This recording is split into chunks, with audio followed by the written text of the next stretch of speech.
everybody, I'm Tom Vasel. Welcome to Board Game Breakfast. It's October. We're in the last quarter of the year. Wow, the year has gone by both fast and slow. But hey, we're here to talk about some board games. This episode is sponsored by Pandasars Games, who right now on Kickstarter has their new Dinosaur World and Roar and Write. Both have funded a long time ago, doing really well, but some really cool things. You want to play Jurassic Park as a board game, you'll definitely want to check those out. Link to that in the description of the video. Also, Pandasars, since they're sponsoring this video, has a contest for Gods Love Dinosaurs. Gods Love Dinosaurs is a game that we're going to be playing live this week on Tuesday. The other game we're playing live this week, by the way, is Cloud City. Gods Love Dinosaurs. We're giving away 3 copies of this game, and all you have to do to enter it is to email us at contest@dicetower.com and tell us in the description of the video of the email what your address is, and in the title just put the word love, L-O-V-E. Do you love dinosaurs?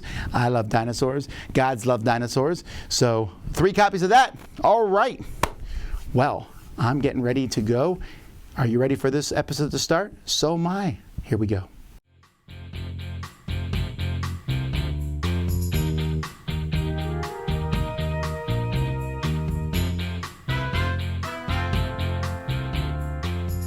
Today I want to talk about a podcast. This one's actually not part of the Dice Tower Network, but it's a great podcast called 5 Games for Doomsday.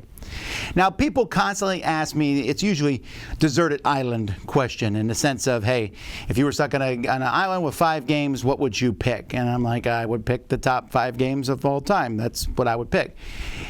But when I was interviewed for the podcast 5 Games for Doomsday, I thought, well, what would I grab?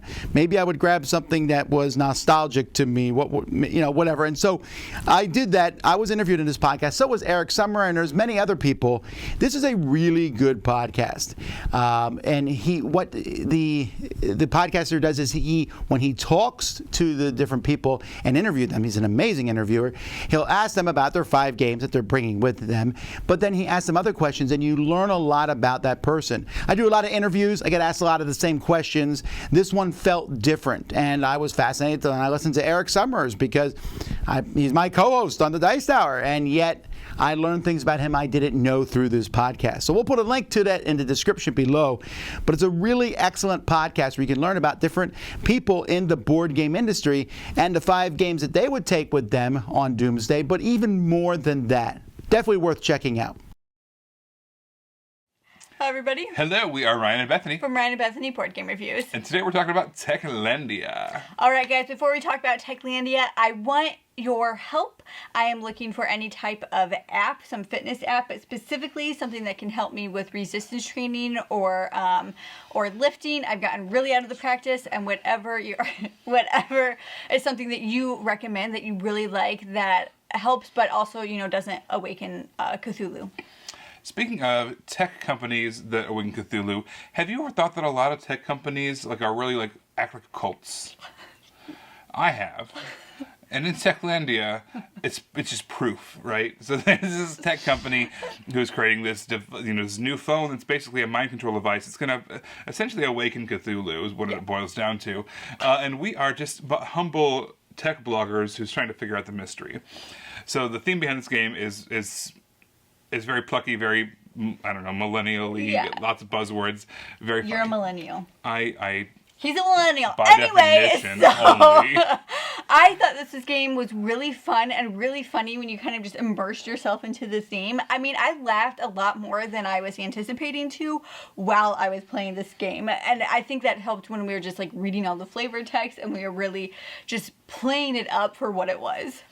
This game had a great pace to it. I mean, it was really, really snappy. There's a Doomsday clock that kind of ticks down, kind of speeding things up. And then also, there's just 2 actions. You walk into a room and do something. Boom. Your turn's done. So, didn't overstay its welcome. Had a good pace to it. If you want to hear more from us, you can always find us on Facebook or YouTube. We are Ryan and Bethany Board Game Reviews. Everybody, this is Ryan. I'm Bethany. Hoping you have a happy, healthy breakfast. Bye, guys. Bye, everybody. Hey everyone, it's Clara and I'm back talking about another board game that I have played but I think I'd really enjoy. And in this case I'm going to talk about a worker placement. You might have realised that I enjoy the genre kind of a lot, and sure enough one of my favourites is Lords of Waterdeep. I really enjoy this game, and it's a worker placement. You're putting your workers out in order to collect resources, in this case adventurers. These are upgraded components, by the way. So your resources are adventurers. They're barbarians or clerics or mages or rogues. And you use those adventurers in order to complete quests. How cool is that?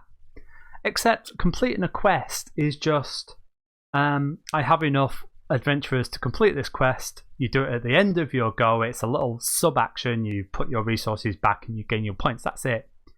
I love the world and I love the game. It's a clean worker placement game, but it feels a little bit sort of, and this is someone who has an entire series of books set in Waterdeep.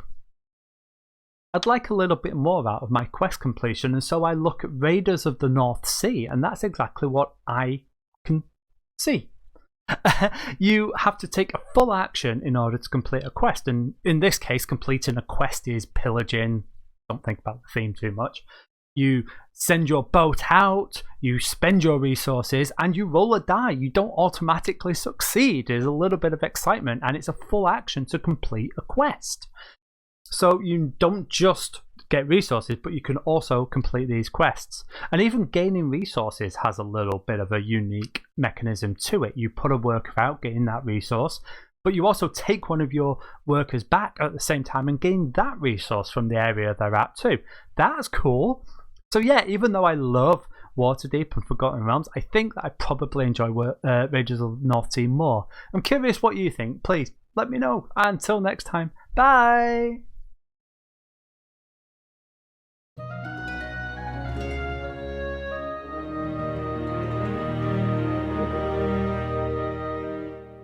Recently, someone mentioned that I should watch a show on Amazon Prime called The Show Goes Wrong.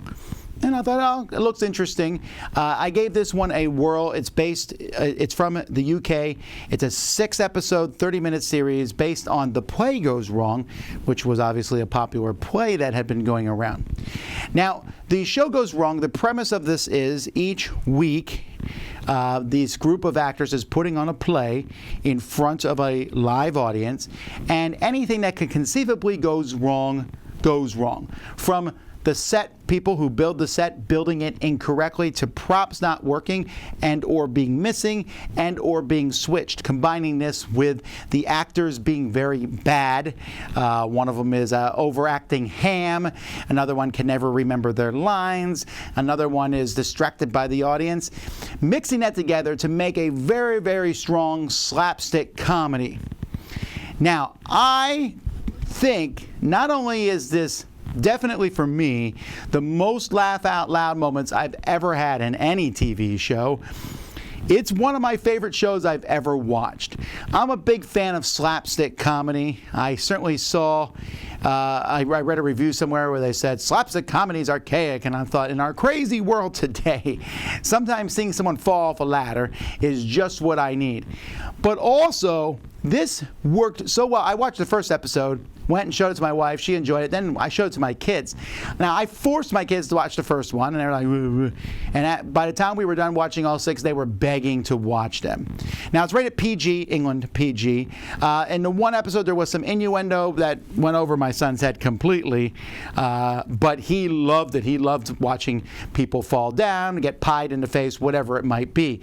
And it is as silly as all get out, and yet I enjoy it because we do live productions here. Things go wrong, obviously, and the things go wrong here, and yet the actors just keep going. Now, it's obviously all set up. It's obviously not things actually going wrong. It's them acting as if things go wrong. But it's amazing to see somebody do a dance that's made for 2 people, but one of those people is not there. To see the 2 people playing the same part. I can't explain some of the stuff. You just have to watch it. My favorite is I don't know what my favorite is. I want to say it's 90 Degrees, where the people building the set thought 90 degrees was not a reference to the temperature outside, but that the set needed to be built at 90 degrees. Although the Christmas one is pretty funny, The Lodge. And I don't know. In our crazy world with many things looking insane out there and a lot of weird things going on, this show was such a breath of fresh air for me. And like I said, just gut-busting laughter for me the whole time. I know it's not going to be everyone's cup of tea, but I really enjoyed The Show Goes Wrong. It's streaming on Amazon Prime. Hi, I'm Josh from the YouTube channel Josh Yaks, here to take a look at another interesting thematic mechanism. This time I'm going to dig into the supply chain mechanisms of two different games, the worker placement game Viticulture and the regally named pick up and deliver game Kings of Air and Steam. We'll see how dynamic and interesting a game can be when it utilizes this particular mechanism. In viticulture, we'll follow the journey of a grape. It all starts with planting some vines in your vineyards. From there, you'll need to harvest your grapes. Next, you'll need to crush those grapes to make wine, which you'll store in your cellar. You might need to age that wine a bit, but at just the right time, you'll take out a bottle or two to fulfill a wine order that will in turn provide you with some residual income and those all-important victory points. There's an interesting seasonal aspect to these actions in that various parts of the supply chain can only be activated during specific seasons of the year. Now let's check out the supply chain mechanism in Kings of Air and Steam and follow the journey of a goods cube. At the end of each game round, all the factories on the board will produce one goods cube, with the tiles in the market determining which factories will produce extra goods. In this case, the food factories will produce 3 cubes in total, and the chemical factories will produce 2 cubes. Then, on the following game round, you'll use your airship to go pick up goods from the factories and bring them to your train depots. Finally, your train can transport these goods along train lines to cities where those goods are in demand, giving you cash that can be used to upgrade your airship and train or be converted to victory points at the end of the game. However, all players have access to the goods cubes that are in the factories, and turns are pre-programmed simultaneously, so you'll want to make sure that you're the first one to grab the most valuable goods. The supply chain mechanisms of both these games allow for a lot of strategy and tactics to come into play at various points in the chains to improve efficiency and gain greater rewards, which leads to very interesting gameplay decisions. I'll catch you next time with another thematic mechanism, and meanwhile you can see more of me on my Josh Yaks YouTube channel. Cheers!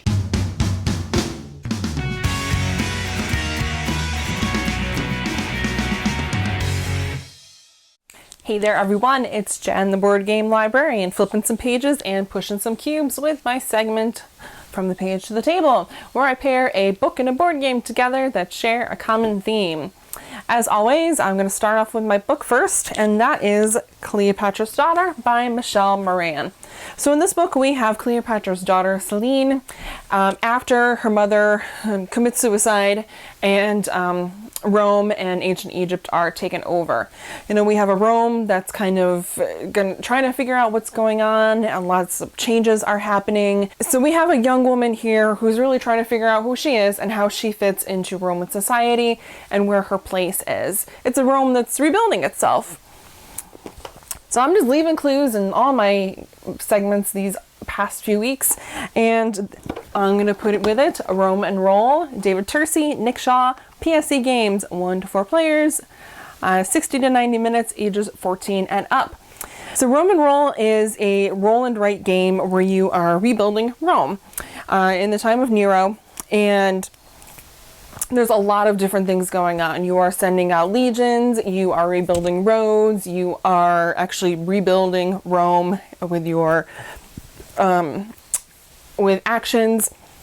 I think if you're a roll and write fan and something like Fleet the dice game is, you know, your favorite as well, Rome and Roll is I think it's something you should definitely check out.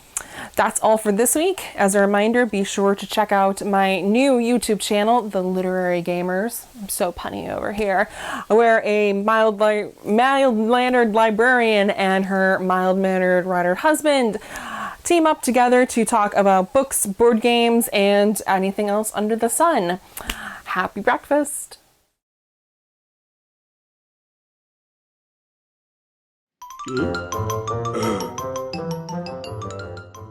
So what's coming out from the Dice Tower this week? Well, I already mentioned I'm doing a live play of God Loves Dinosaurs and Cloud City, so I'm playing both of those. I'm also going to be reviewing Rossio, basically if it falls off the wall, I'm talking about this week. Rossio, Big Monster, 2 monster games actually, the expansion for Tiny Towns Villagers, and so several other games I'll be going over this week. So in Nevada City, that one's been put off for a while. That's happening this week. So keep an eye out for that. Also, check out our Dice Tower Unboxings channel for some cool things that are being unboxed this week. I'll be taking a look at the new Project Elite expansions. Mandy and Suzanne have a podcast going up tomorrow on our channel. Of course, lots of other podcasts going up on DicetowerNetwork.com, and you can check out all the different podcasts going up.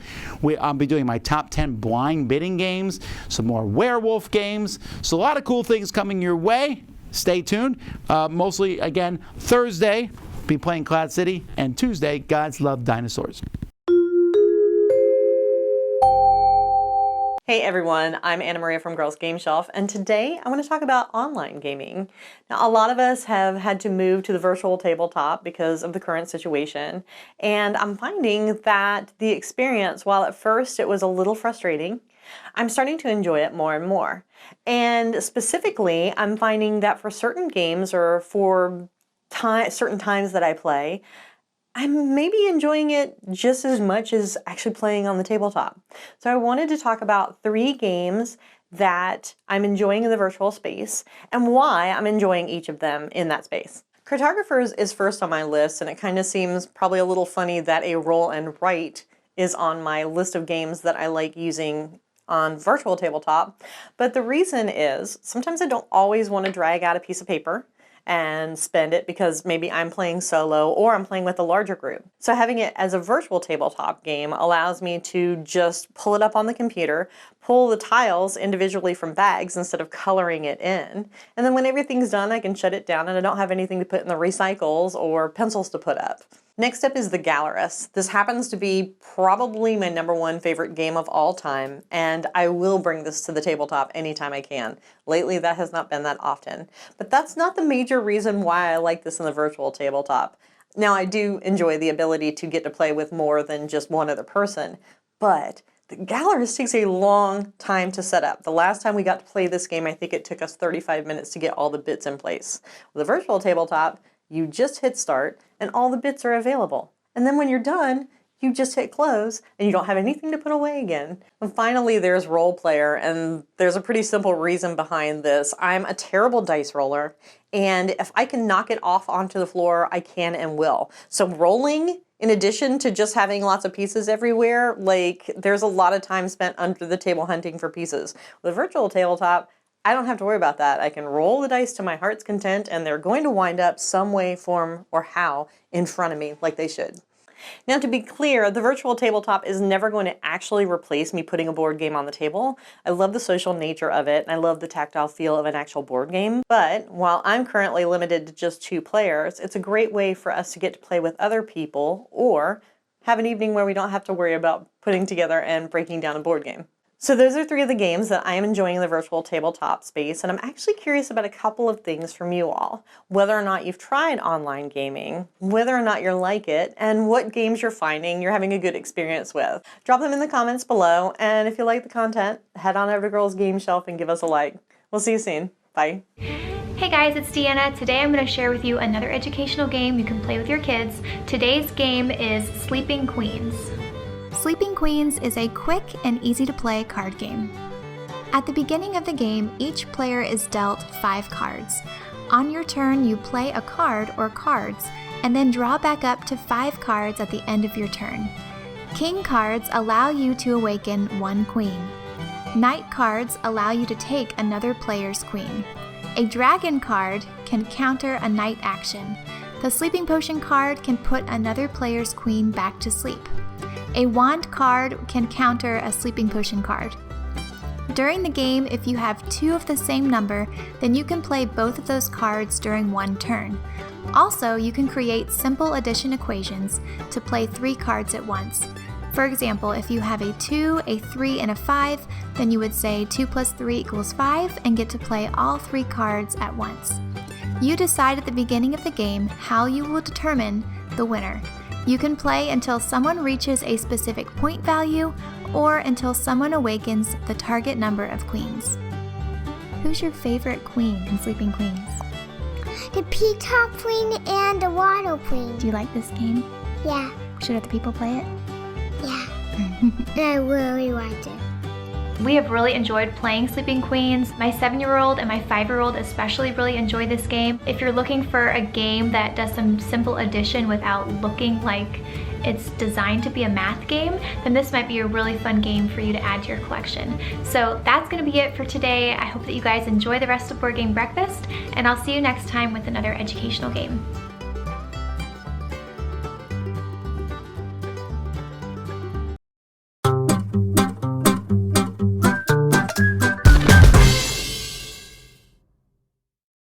So I recently talked about expansions. I love expansions for games, but I wonder, am I getting tired of expansions? So what happened recently, I was looking through a list of Stonemaier games and saw there was an expansion coming for Viticulture. Viticulture is in my top 10 games of all time. And I was like, meh. Oh, wait a minute. I love Viticulture. Why would I not be excited about an expansion? And my reasoning was, well, Tuscany was a whole pile of modules, expansions. I love playing the game, mixing those. I don't know that I want to add more stuff to Viticulture and play it. Does it really need an expansion? Now, this is not necessarily the case. They're also soon coming out with the Oceania expansion for Wingspan, and I'm pretty pumped about that. So I don't know it just feels like sometimes there might be too many expansions out there. Now, expansions, if you talk to people who sell games and publishers, expansions sell at a very minuscule rate compared to the base game. No expansion sells 1-to-1. The closest I had ever heard about is I was told that the Small World expansions were a very high percentage compared to the base game, but most of the time you might sell one expansion for every 5 to 10 of the base game that goes out there. But publishers are getting around that by including expansions within the base game, and or when you back something on Kickstarter, it comes with expansions. Now, I will usually pick the pledge that does not include the expansion because I just want to see if I like the game or not before I throw more stuff in. Expansions are good, and I talked about why I like them in the past. I like when they add more stuff. I like when they make a game better, whatever reason. But sometimes there's just this fatigue that sets in. It's like, oh, man. Now, part of that, as Roy pointed out to me, is that I review games all the time, right? So I'm always playing new things, new experiences, and expansions. Since I don't play the game to death, I don't need more content for it. If you play a game a ton, then new content for that game works well. Good example, this is Magic the Gathering. The people who play Magic the Gathering treat it as a lifestyle game. They play it all the time, so they have 4 expansions come out a year, and each expansion is this new, fresh wave of stuff to mess around with and play. And you play all that, and then a new one comes out. So if you do that, if you pick a game, and my game of choice is Viticulture, and I played Viticulture 30, 40, 50 times, and new stuff comes out, I'm like, ooh, let's try this new stuff. And then I'm excited about the expansion.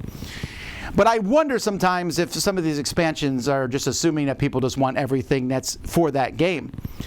There's a lot of games out there that have expansions, and I'm like mind-boggled. Like, I didn't even know that game got played, and now it has expansions coming out. And I don't know that I'm on board with a game coming out simultaneously with 3 expansions at the same time. But then again, I'm also excited that Tobago is finally getting an expansion after a decade. If a game hasn't had an expansion for a while, I get excited about it. And I do like expansions for my favorite games. This week I'm going over the expansions for Project Elite because I like having new stuff, but I've also played Project Elite a lot. So obviously my desire for an expansion is based on how much I played the base game and also how much I like the base game. I'm not going to go back to a game I don't like with an expansion, even if people say the expansion makes it better. I found that that's usually not the case, although in the case of Zulkin, it definitely did make me enjoy the game more. I don't know, even lifestyle games. I'm a big fan of Dice Masters and of Marvel Legendary.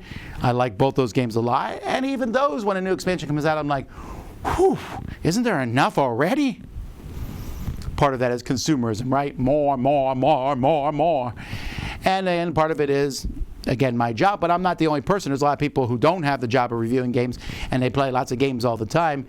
And I wonder what you all think. Is there kind of an expansion fatigue setting in? Is it just consumerism, cynical? The nature of the companies, people are going to buy it because it's an expansion for a game, you got to get it. I am actually thrilled this week, and you'll see it in an unboxing. We got Etherfields, and I love the way Awakened Realms does it. They give you this game They don't really give you any expansions to it with it. They give you some extra stuff, to make the game prettier, but there's nothing else there. And then the second wave is coming a year and a half later, and you're like, oh, okay, I got time to delve into this game and play it. That happened with some of their older games. In fact, Tainted Grail still hasn't had the extra stuff come out, and that's fine. By the time it comes out, we'll be like, great, finish Tainted Grail, let's play the new stuff for it.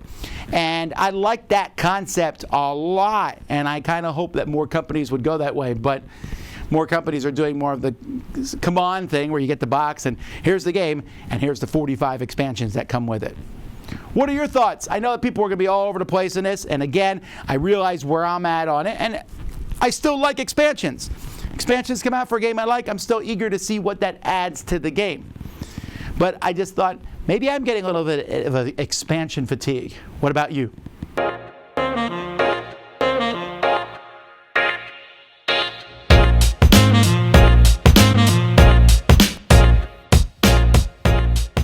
A filler game has a couple important marks. One, it's going to be short in time, usually 15, 20, maybe 30 minutes long.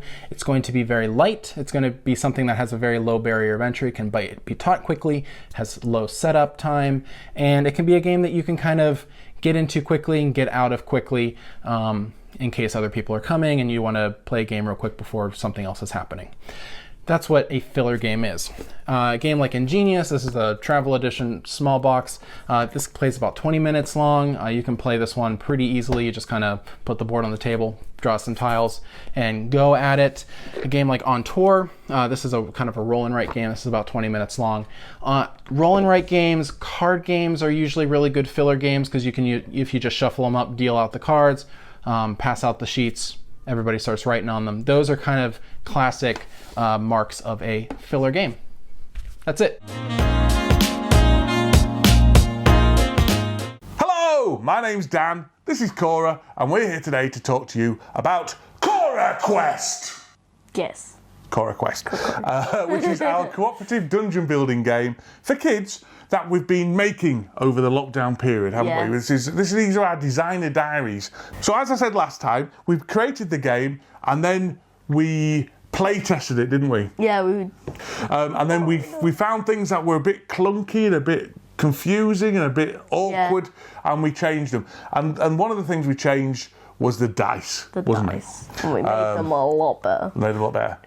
Now, originally we had a system where you'd roll some dice and roll one dice, and if you got a certain number, I think over 4, wasn't it? Yeah, for most people. Yeah. It was, if you got over 4, it was that amount of damage. You have to do some maths and numbers, and it was horrible. You have to add things up, which is a disgrace. So we moved to custom dice. Oh yeah, these incredibly expensive custom dice. Look, with artists drawn stars on. Okay, my dad. But and now we just roll them, and I've done 2 damage. 2 damage. 2 successes equals 2 damage, and each character has different kinds of. This one's got 1 red, and on the back it's got a red and a white. Yeah. We'll explain the turning over the back on another episode. So they've got 1 red, and then a weapon might give them an extra white, and then a special ability might give them another white, and so they roll the dice and don't do any damage. Yeah, no. roll the dice. 1 damage, and that kills a goblin archer or something like that. So what do you think? Do you prefer it without using the dice? Yeah, I like a custom star dice a lot better. Because you don't have to look at tables and work out if you've won and things like that. So another way that the initial playtesting we did, has really simplified it down, hasn't it? So there you go. And if you want to playtest Cora Quest,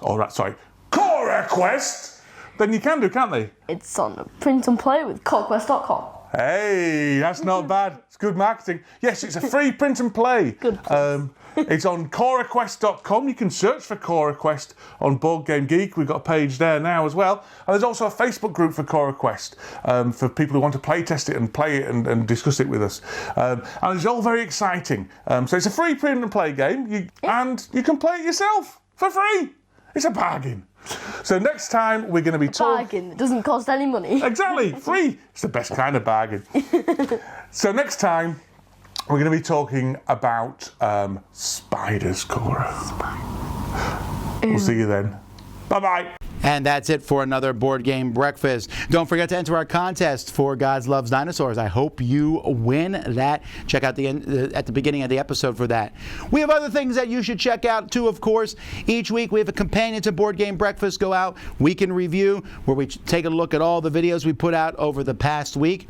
And as I said, we have our other Board Game Breakfast that goes up on Thursday. So there's lots of content. We have content scheduled throughout this whole year. We got new games coming in I'm excited about. A big one showed up. We have our boring unboxing coming up on Tuesday, so you can see what that is. And of course, each day on our channel, our companion channel, Dice Tower Unboxings, you can see one unboxing a day of a board game. Mike DeLisio usually does them. Sometimes us other guys do them.